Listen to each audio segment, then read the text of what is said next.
Welcome to the Fear and Greed Weekend Edition, the week that was, a wrap of the biggest stories over the past 7 days. I'm Sean Aylmer. It was a big week for corporate earnings, a big week for COVID, for the environment, and of course for equity markets. Let's start with those equity markets. Investors don't seem to know the meaning of the word caution. Traders are buying up stocks with markets in Australia, North America and Europe all hitting record highs during the week. A couple of things are driving stocks. People are looking beyond the current wave of COVID cases and lockdowns, of course. They're presuming the economy will bounce back when these things end. And that's exactly what happened last year. They expect more of it. Also, corporate earnings on Wall Street, in London, across Europe, and so far in Australia have been pretty good, with some notable exceptions. Interest rates are low, so where else are you going to put your money? And helping things along are massive spending packages from governments around the world, including US President Joe Biden's $1 trillion infrastructure package that passed the Senate this week. Away from equities, things were a little more somber. The price of gold has fallen in recent weeks and is trading around $1,750 an ounce. Oil fell back on pressure from the United States on OPEC to increase production, and forecasts that the number of planes in the sky and cars on the road will drop in the short term due to COVID. The Aussie dollar continued to trade in that 73 to 74 cent range, but all you cryptocurrency advocates, and I know you're all out there, you'll be smiling again because digital units rose during the week. Market leader Bitcoin got as high as $46,000 a unit, and by the end of the week was trading around $44,000 a unit. I still don't understand.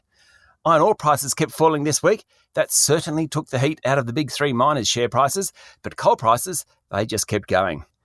COVID. I think we're all sick and tired of it dominating our daily lives. I've been through high school already. I didn't want to homeschool and go through it again. Restaurants. I hate the sight of stacked chairs in the local Thai where I go to buy my takeaway. It just reminds me that I can't eat there anymore. And the beach.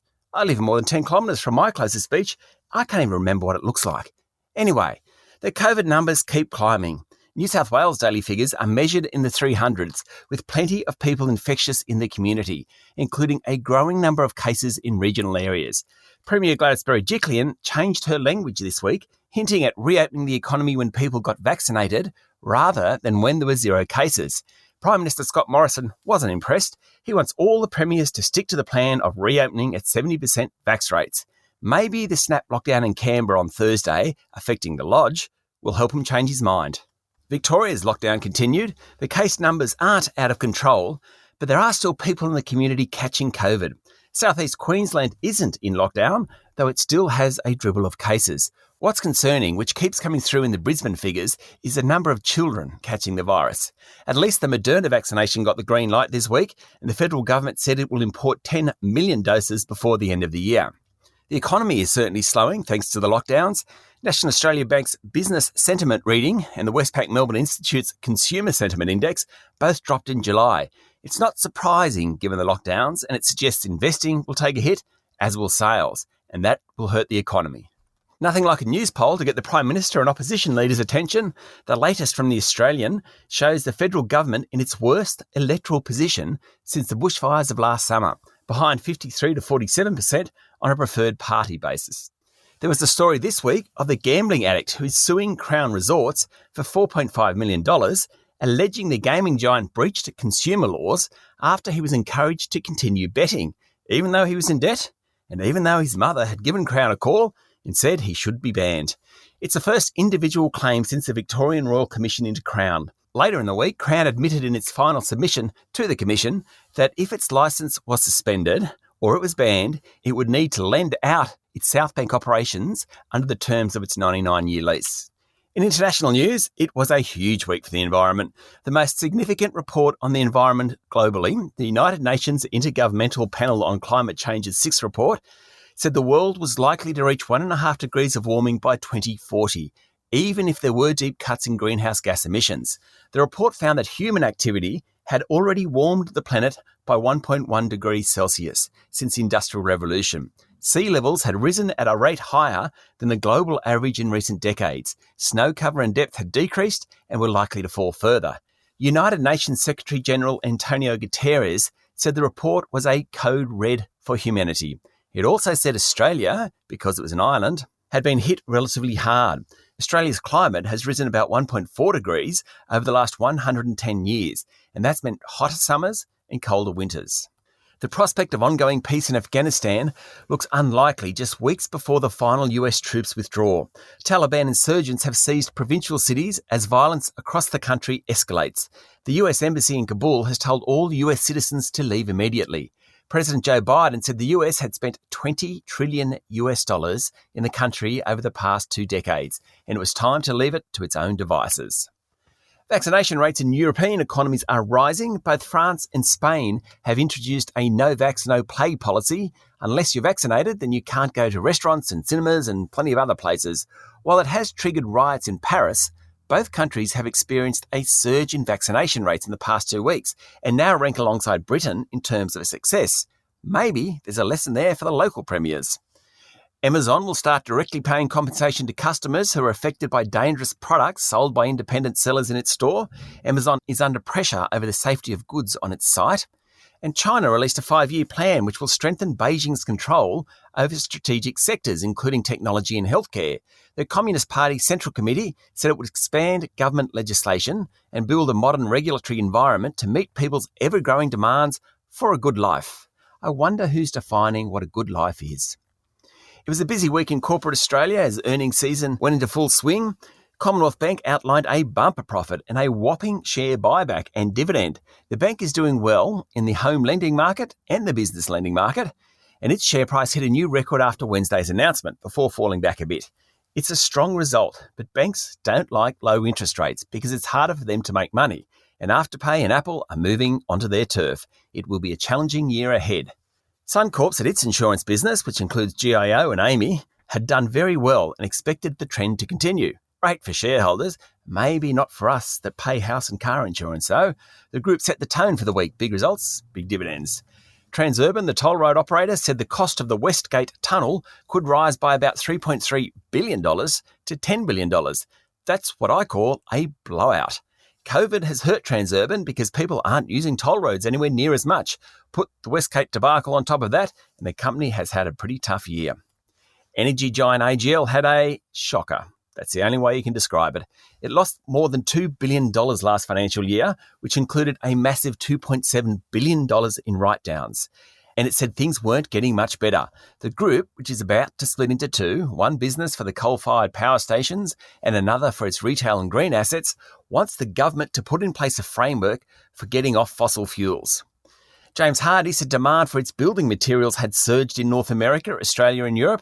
James Hardie's share prices performed very well over the past year, up 80%.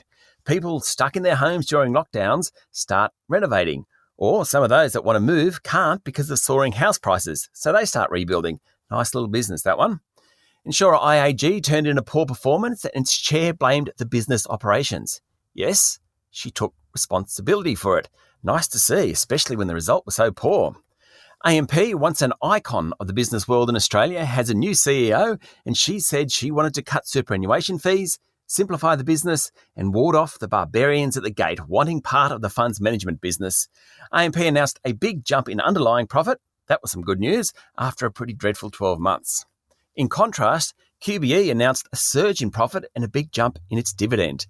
Property groups Goodman and Mirvac did pretty well, and even Myer, the beleaguered retailer, said it expected to make money this half year. That would be the first time in 4 years. And Telstra, which has more shareholders than any other company, including about 1.1 million retail shareholders, announced its first profit jump in 5 years. More of that in a moment. There was plenty of other corporate news around. National Australia Bank said it will buy Citigroup's consumer business. That means all you people with Citi credit cards are about to get a National Australia Bank credit card. Westpac sold its Australian life insurance business to Taldachi Life Australia for $800 million. It's all part of the group's efforts to simplify its business. And Swedish private equity firm EQT made another bid, that's its third, for listed financial services software group Iris, worth $3.2 billion. This time, the Iris board look interested.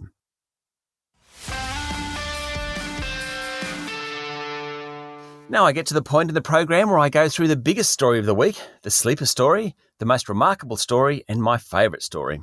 The biggest story of the week, without doubt, was all the earnings results. Some good, some bad, some in between. What the results showed is just how much money is sloshing around in corporate Australia. Okay, the energy companies like AGL are in all sorts, but the banks and miners have too much money to know what to do with. That should continue next week when more earnings results come out. The sleeper story of the week comes from Telstra. It's hard to say a profit report that makes the front pages is a sleeper, but there was some pretty interesting detail in the telco's announcement that, unless you were reading closely, got overlooked. The country's 11th largest company made $1.9 billion last financial year, fair enough, but what got my attention was two comments from Chief Executive Andy Penn. The first was that a turning point had been reached because the disruption from the NBN, which has been going on for a decade, had ended. And the second was the sheer size of the efficiency gains at the group since 2017. 1,880 products down to just 20.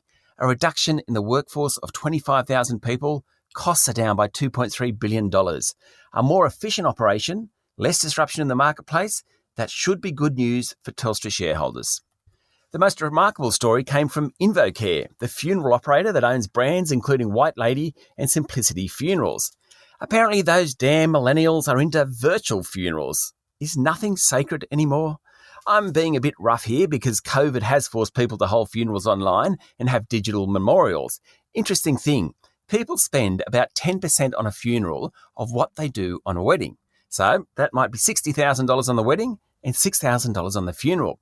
Now that figure comes from someone who knows, and he pointed out that they are both basically celebrations, just with one less guest. Why the gap? My favourite story involved Cobram Estate. When it listed on the ASX this week, I knew the name but couldn't bring it to mind. Later in the day, I looked into the pantry and there was a bottle of Cobram olive oil. Aha! So I did a bit of research and it turns out that Cobram produces around 70% of the olive oil made in Australia, and it's a big supplier to the United States. It listed this week and is valued at $700 million. That is a hell of a lot of olive trees.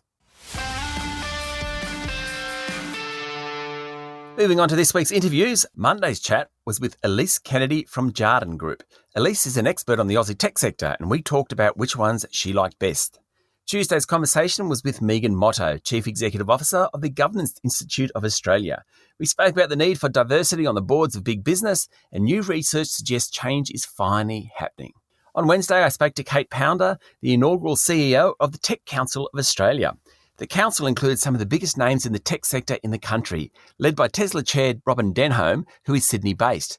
The group includes several co-founders of successful tech companies, including Atlassian's Scott Farquhar, Afterpay's Anthony Eisen, and Canva's Cliff Obrecht. It's an interview well worth revisiting. Then on Thursday, I spoke to Tim Harley, a young entrepreneur who's trying to tackle the housing affordability crisis in Australia via his rent-to-own business. And finally, yesterday, I spoke to Julie Lander, the CEO of Care Super, about returns, government changes and the rush to buy infrastructure assets. It was a very, very busy week, a great week if you're a journalist. If you want to listen to any of the interviews or indeed any of the shows over the past week, all are available on your favourite podcast platform or at fearandgreed.com.au. And don't forget, tomorrow I'll be back with Michael Thompson and Adam Lang from the Fear and Greed team to have a bit more of an in-depth look at some of the big stories around the place. I'm Sean Aylmer. Have a good Saturday and a great weekend.